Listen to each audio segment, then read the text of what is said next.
ইডির থেকেও এবিকে বেশি ভয়। অভিষেক বন্দ্যোপাধ্যায়ের বিরুদ্ধে গলা তুলেই ঋত শিবিরে যোগ দিলেন মদন মিত্র। বিধানসভায় বিরোধী দলনেতার ঘরে বৈঠক করতে করতেই কালীঘাট তৃণমূলের সব পদ ছাড়লেন। বললেন অভিষেকের জন্যই ভোটে ভরাডুবি হয়েছে তৃণমূলের। UEM Jaipur is a perfect target for prospective students aspiring for good jobs, good education with future-ready skills.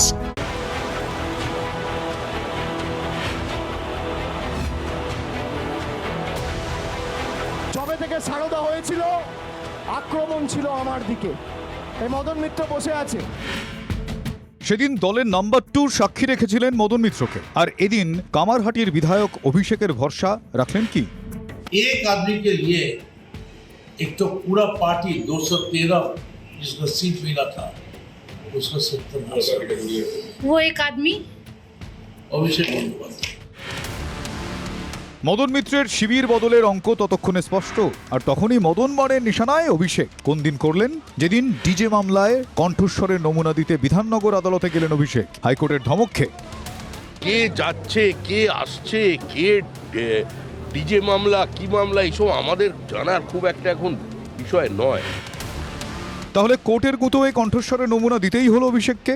ওদিকে আবার কণ্ঠ ছাড়ো জোরে মদনের, ও লাভলি। মদন মিত্র মমতা বন্দ্যোপাধ্যায়ের হাত ছাড়লেন শেষমেশ। ছায়ার সঙ্গে মানে উনি এগিয়ে যেতেন, ওর ছায়াটাকে আমি ফলো করতাম, কিন্তু পার্শ্বসঙ্গী নয়। তাহলে পার্শ্বসঙ্গী কে? শিবির বদলেই কাকে নিশানা করলেন কামারহাটির বিধায়ক? একটা কথা কেন বলছি না যে দিদির আশকারা ছাড়া, যাকে আমরা আশকারা, দিদির প্রশ্রয় ছাড়া তার হাইপো খোকাবাবু সে কি এগুলো করার সাহস পেত? প্রশ্ন তবু রয়ে গেল। এই সেদিনও যিনি কালীঘাটে দাঁড়িয়ে গলা তুলতেন, সেই মদনবাবুই রাতারাতি শিবির বদলালেন। কেন? ইডির হাত থেকে বাঁচতে। মদন মিত্র তিনি দীর্ঘদিনের নেতা, তিনি সেই চাপটা নিতে পারেননি।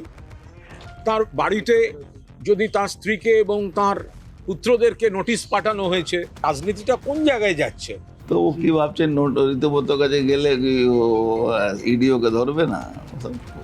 ইডিওকে ধরবে, ও অনেক দুর্নমারি করেছে। ভয় পেয়ে না তো আপনার ছেলেকে অ্যারেস্ট করবো, আপনার মেয়েকে অ্যারেস্ট করবো, আপনার পরিবারকে অ্যারেস্ট করবো।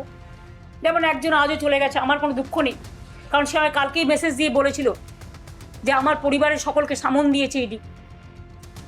তখনই আমি বুঝে গেছিলাম, তখনই তার কোনো পজিশন ছিল না, কারণ পজিশন তখনই আমরা তাকে সরিয়ে দিয়েছিলাম সব ক্ষমতা থেকে। আমার তো ইডির থেকে ভয় ছিল এবি বেশি। ইডি ধরলে তবু কথা বলে জিজ্ঞেস করবে, ওখানে এবি কখন কোথায় তাড়িয়ে দেবে, কি করে দেবে ভগবান জানে। শুনলেন, এবিতে ভয় এমএম মানে মদন মিত্রর। রাজনীতির ও Lovely. Bureau report, TV9 Bangla.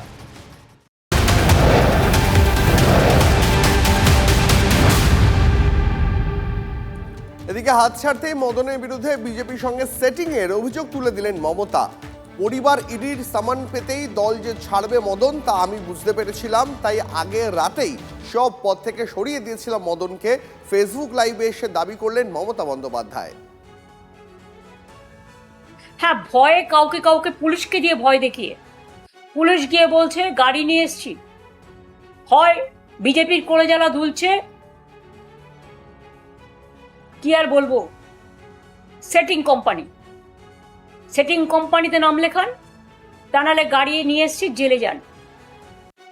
ভয় পেয়ে না তো আপনার ছেলেকে অ্যারেস্ট করবো, আপনার মেয়েকে অ্যারেস্ট করবো, আপনার পরিবারকে অ্যারেস্ট করবো।